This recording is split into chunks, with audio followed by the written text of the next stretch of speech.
And the other unfortunate piece is people just don't say what they mean. So there's a lot of code switching. There's a lot of, I think a lot of times, so, as an example, women in the workforce a lot of times get, if they're aggressive or they're assertive or they communicate their needs, a lot of times there will be conversations where guys will make comments of, well, she's aggressive or she's being a B word. I don't use that word, so I'm not going to, but I think we get the idea. And that happens to all of us in these types of situations. So it really gets exhausting because you don't just have to be perfect at work, but you really have to be cognizant all the time. Or as my wife would tell me, you're always on.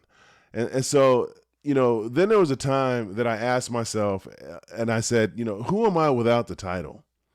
And when I asked myself that question, I really started dreaming again, because if I didn't have that title, then I could focus on who I am.